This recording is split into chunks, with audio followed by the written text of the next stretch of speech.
அன்பான தேவ பிள்ளைகளே, இன்று நாம் ஒரு புதிய ஆண்டிற்குள் அடியெடுத்து வைக்கிறோம். கடந்த ஆண்டில் நாம் பல ஆசீர்வாதங்களையும் சோதனைகளையும் கண்ணீரையும் சந்தோஷங்களையும் அனுபவித்தோம். சிலர் இழப்புகளை சந்தித்திருக்கலாம், சிலர் தோல்விகளை சந்தித்திருக்கலாம், சிலர் கடினமான நாட்களை கடந்து வந்திருக்கலாம். ஆனால் இன்று தேவன் நமக்கு சொல்லுகிறார், இதோ எல்லாவற்றையும் புதிதாக்குகிறேன். தேவன் பழையதை அகற்றுகிற தேவன், புதிதை உருவாக்குகிற தேவன். 1. தேவன் புதிய ஆரம்பத்தின் தேவன். ஏசாயா 43:18 முதல் 19 வரை. முன்னிருந்தவற்றை நினையாதிருங்கள், இதோ நான் ஒரு புதிய காரியத்தை செய்கிறேன். தேவன் உன் கடந்த கால தோல்விகளால் உன்னை அடையாளப்படுத்தவில்லை. தேவன் உன் கடந்த கால பாவங்களால் உன்னை நிராகரிக்கவில்லை. தேவன் உன் கடந்த கால காயங்களால் உன்னை முடிவு செய்யவில்லை. புதிய ஆண்டு என்பது புதிய ஆரம்பம், புதிய கருணை, புதிய கிருபை, புதிய வாய்ப்புகள். 2. கடந்த பாரங்களை விடுவித்து புதிய ஆண்டில் நுழை. எபிரெயர் 12:1.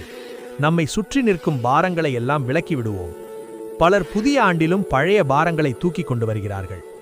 மன்னிக்காத மனம், பழிவாங்கும் எண்ணம், பயம், கவலை, மனச்சோர்வு, குற்ற உணர்ச்சி, இவைகளை நீ சுமந்தால் நீ முன்னே செல்ல முடியாது. புதிய ஆண்டில் நுழையும் போது பழைய பாரங்களை இயேசுவின் காலடியில் வைக்க வேண்டும்.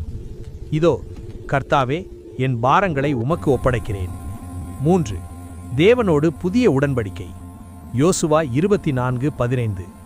என் வீட்டாரும் நானும் கர்த்தருக்கே சேவை செய்வோம். இந்த புதிய ஆண்டில் நாம் தேவனோடு புதிய உறுதியை எடுக்க வேண்டும்.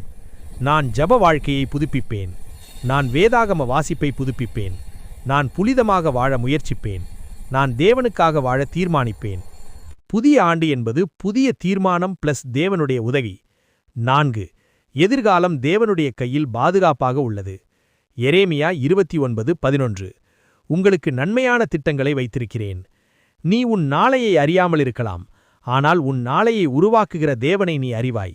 அவன் கையில் உன் வாழ்க்கை பாதுகாப்பாக இருக்கிறது. அவன் கையில் உன் குடும்பம் பாதுகாப்பாக இருக்கிறது. அவன் கையில் உன் வேலை, உன் எதிர்காலம் பாதுகாப்பாக இருக்கிறது. இந்த ஆண்டு உன் வாழ்க்கையில் என்ன நடக்க வேண்டும்?